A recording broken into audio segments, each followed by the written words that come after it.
জয় গুৰু শংকৰ। উপস্থিত সমজন শ্ৰোতা দৰ্শকক সশ্ৰদ্ধ প্ৰণিপাত জনাই প্ৰয়াগ নাট্য গোষ্ঠীৰ তৰফৰ পৰা আৰম্ভ কৰিছোঁ দৃশ্যাংশ প্ৰতিযোগিতা। এটি দৃশ্যাংশ যিজনা গুৰুৰ গুৰু শ্ৰীমন্ত শংকৰদেৱে অসমীয়াক গীত দিলে, নাট দিলে, ধৰ্ম দিলে, সংস্কৃতি দিলে, সৰ্বোপৰি এটা জাতিৰ পৰিচয় দিলে, সেইজনা গুৰুৰ আৰ্শিক শিৰে তুলি আহক তেওঁকে স্মৰণ কৰোঁ। তেওঁৰে প্ৰিয় শিষ্য শ্ৰী শ্ৰী মাধৱদেৱৰ এটি গুৰু ভতিমা। জয় গুৰু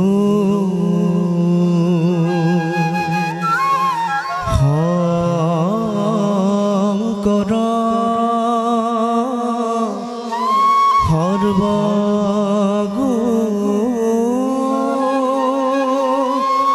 নাকৰ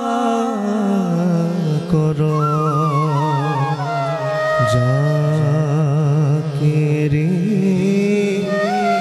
নাহি কেও পাব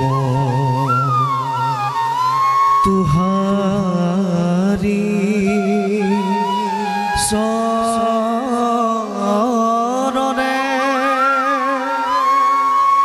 ৰেণু শতকোটি বাৰে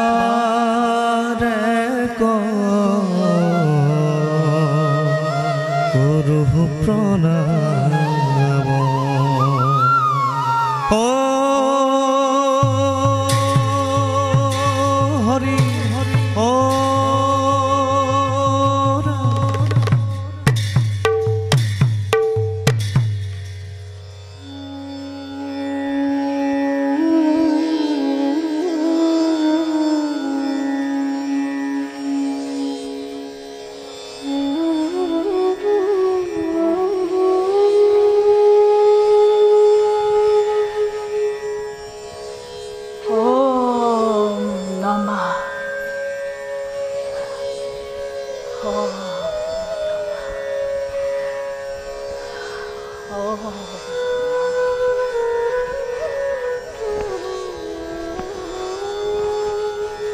নাথ প্ৰিয়ে, আজি বাৰু ইমান পলম কিয় কৰিছে বাচাই? অন্য দিনতো তাৰ নঘটে ইমান বিলম্ব। হ'ল নেকি পুত্ৰৰ কিবা অঘটন? প্ৰিয়ে, নাথ কিন্তু তুমি দুৰ্ভাৱনা বাৰে বাৰে মনলৈ আনা। তুমি ভবাৰ দৰে সৰজুৰ পানী তোলা ঘাট ইমানতো নহয় নিকট আমাৰ আশ্ৰমৰ পৰা। তাতে ই খৰালিৰ সময়, যাব লাগে বলুকাৰে বহু আগুৱাই। সেইবাবে হয়তো তাৰ হৈছে পলম। নাথ প্ৰিয়ে, মাতৃৰ আকলোৱা হৃদয় সন্তানক সদায় কাষতে বিচাৰে। সেয়েহে দুৰ্ভাৱনা অহাটো স্বাভাৱিক। নাথ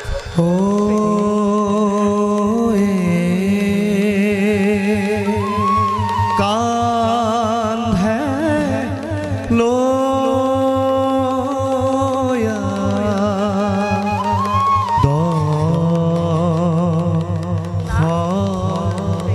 নাথ প্ৰিয়ে,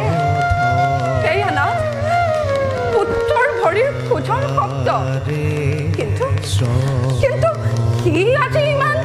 ধীৰে ধীৰে আহিছে কিয়? প্ৰিয়ে, নাথ ইমানো বয়স হৈছে তাৰ। এই কোমল বয়সতে সি আমাৰ পূজা কঢ়িয়াবলগীয়া হৈছে। প্ৰতিদিনে কাম কৰি কৰি সি হয়তো পৰিছে ভাগৰি। নাথ তাতে খৰালিৰ সৰজুখনে যায় বহু আঁতৰি। সেইবাবে হয়তো সি আহিছে ধীৰেৰে। আহ বাচা, আহ।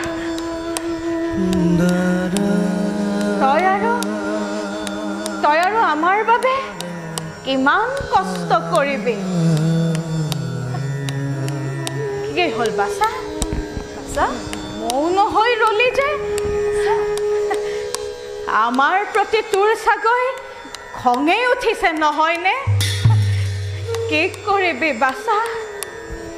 আমাৰ আমাৰ দুৰ্ভাগ্যৰ বাবেই নহু তজু পুত্ৰ দশৰথ মই অজৰ নন্দন মহাৰাজ দশৰথ শুনিছা শুনিছা প্ৰিয়ে মহাৰাজ দশৰথ আহিছে আজি আমাৰ এই শ্ৰীফলাশ্ৰমে আহক ৰাজন আহক স্বাগতম ৰাজন স্বাগতম শুনিলো ৰাজন অযোধ্যাৰ দুৰ্দিন আঁতৰালে নিজ বাহুবলে কিন্তু ৰাজন আপোনাক ট্ৰেঙাখন দিবলৈ পুত্ৰও যে নাই আশ্ৰমত আজি গৈছেহি আনিবলৈ আমাৰ বাবে সৰজুৰ নিৰ্মল জল নালাগে দিব মোক আখন বখন ৰাজন পাৰে যদি দিয়ক এটি অভিশাপ দাৰুণ ৰাজন শেষ হৈ যাওক দশৰথৰ নাম এই ধৰণীৰ পৰা ৰাজন অসীম প্ৰতাপী বীৰ দশৰথ আপুনি এই বিশাল অযোধ্যাৰ ঈশ্বৰ কিয় বাৰু আপুনি এনেদৰে কৰিছে ক্ৰন্দন হৈছে নেকি কিবা অঘটন সুদিনতো আহিল ঘূৰি অযোধ্যা ৰাজ্যত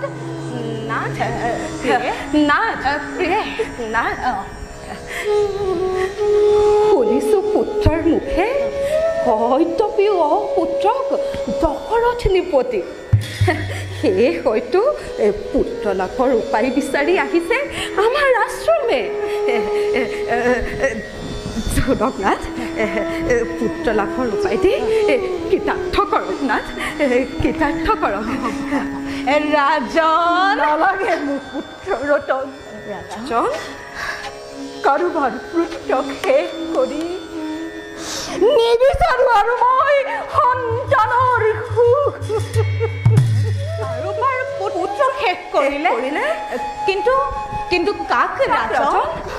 কোন সেইটো দুৰ্ভগীয়া জগতৰ মাজে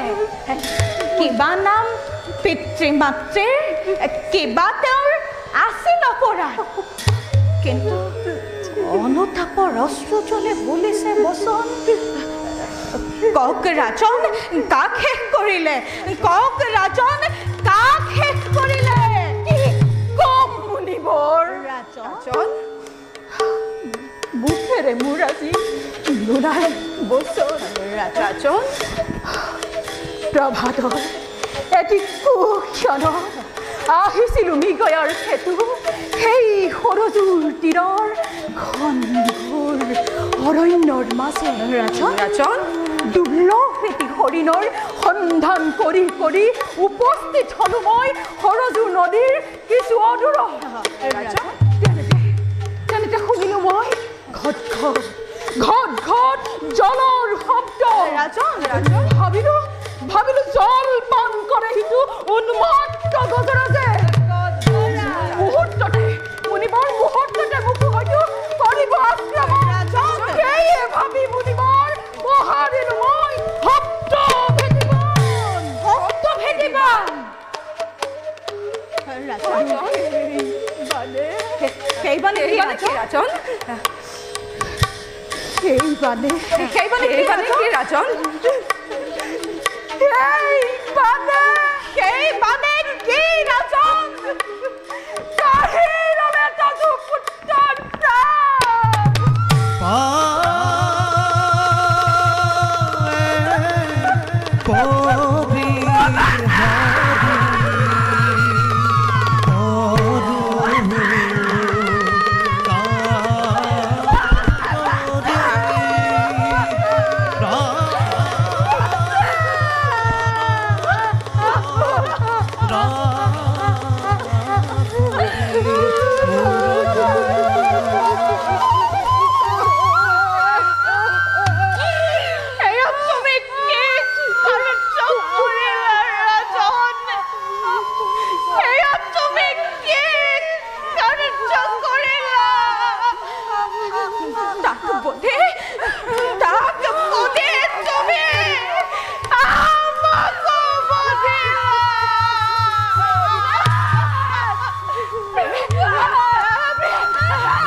পুত্ৰৰ কাষলৈ লৈ যা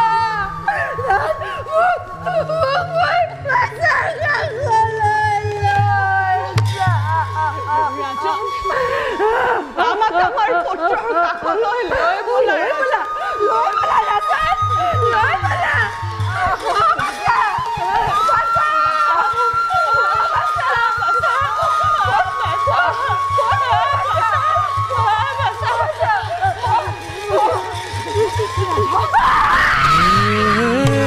হৰি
নাকান্দে বাপ্রে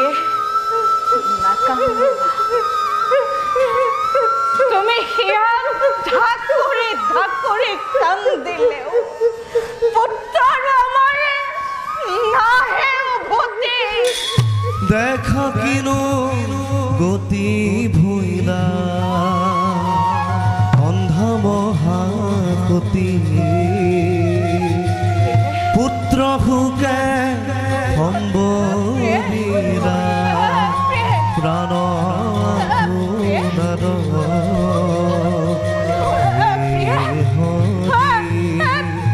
দেখিতে লাগে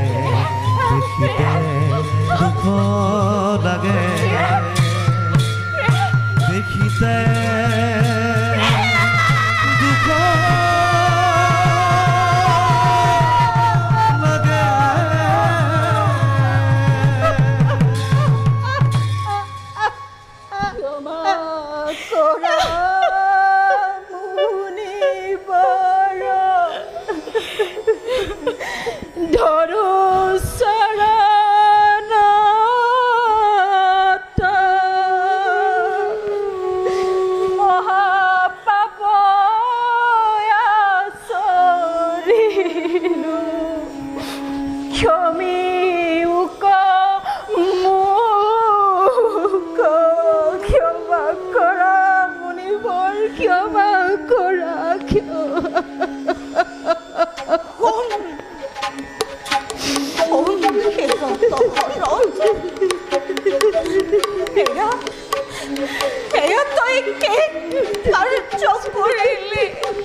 আপনি জনাইলি আখে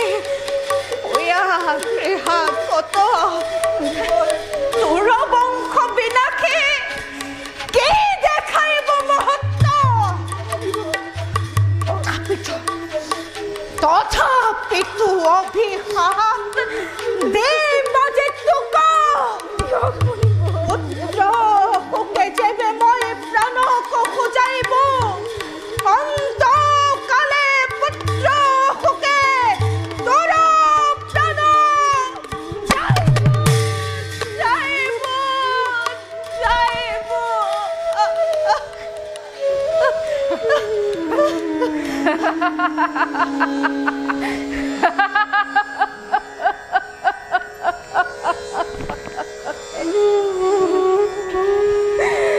মণিবৰ হে মণিবৰ অভিশাপ নোহেইটো বৰ মোক কৰিলে প্ৰদান কাৰণ সত্যপিও অপুত্ৰক মই জানো জানো জানো ৰাজন ভালদৰে জানো মই অত্যপেও অপুত্ৰক তুমি কিন্তু দিব্য দৃষ্টিৰ পৰা অপুত্ৰকৰ মই নেদেখো লক্ষণ শুনা ৰাজন শুনা মোৰ সেইটো পদে মাতি আনে ঋষ্য শৃংগ মুনে যজ্ঞ আয়োজন কৰা পুত্ৰ লাভ হেতু আশীৰ্বাদ কৰিছো ৰাজন পুত্ৰ সহ ধন শুনে পৰিপূৰ্ণ হওক তোমাৰ জীৱন ময়ো এবে ত্যাগ প্ৰাণ পুত্ৰ ভাৰ্যা নহয় নহয় মণিবৰ নাই আৰু মোৰ কোনো অভিলাষ নালাগে মোক পুত্ৰ ৰতন নালাগে মোক ৰাজ্য ধন মণিবৰ পুত্ৰৰূপে সেৱা কৰি যাওঁ আপোনাৰ যুগল চৰণ মণিবৰ আপোনাৰ যুগল চৰণ নহয় ৰাজন পুত্ৰ আৰু পত্নীৰ বিয়োগৰ পাছত আছে জানো মোৰ কেইবা প্ৰয়োজন কিন্তু তুমি হলা পবিত্ৰ ইক্ষাকুকুলৰ সূৰ্য বংশী ৰাজা তোমাৰ দ্বাৰাই প্ৰবাহিত হ'ব ভৱিষ্যত বংশৰ ধাৰা আশীৰ্বাদ কৰিছো ৰাজন তোমাৰ ঔৰসে জাত হ'ব ৰঘু কুলমণি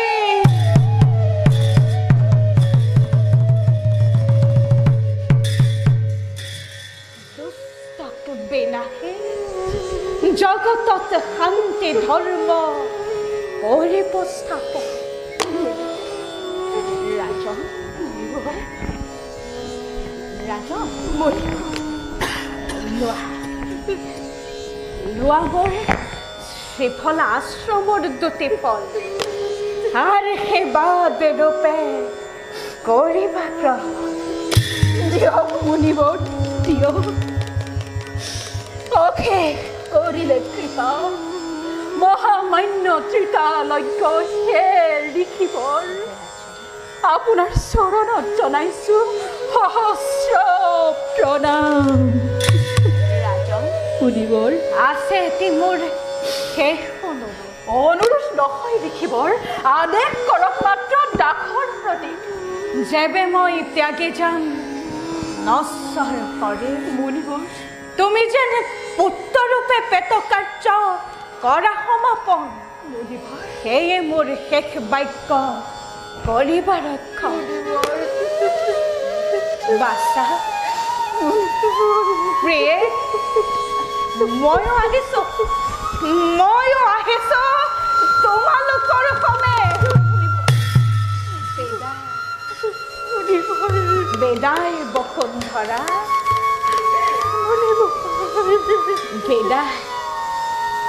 বেদাই ৰাজা দশৰথ বেদাই দেখা দেখা সৰ্বজন বিনাই তো নাৰায়ণ সম্বলিলে নিজ প্ৰাণ অন্ধত ভুৱন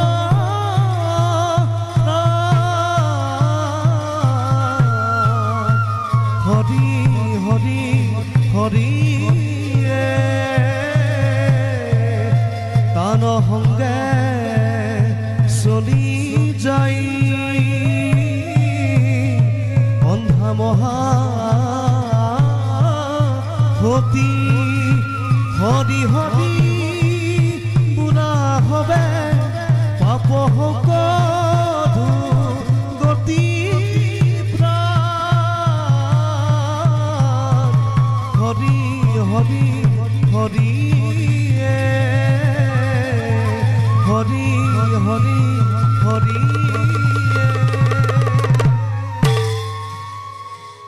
মণিবৰ মণিবৰ ও হৰি হৰি ও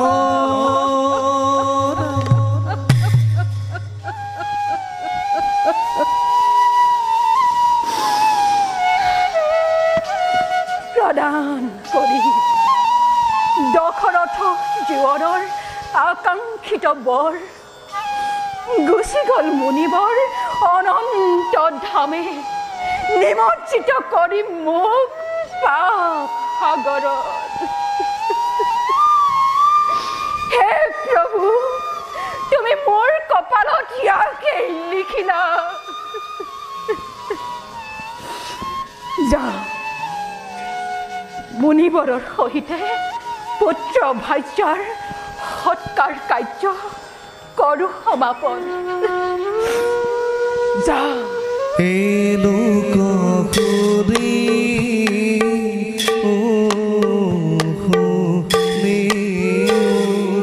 লোক কপট ভৰি হৰি প্ৰাণে ৰকি জীৱনী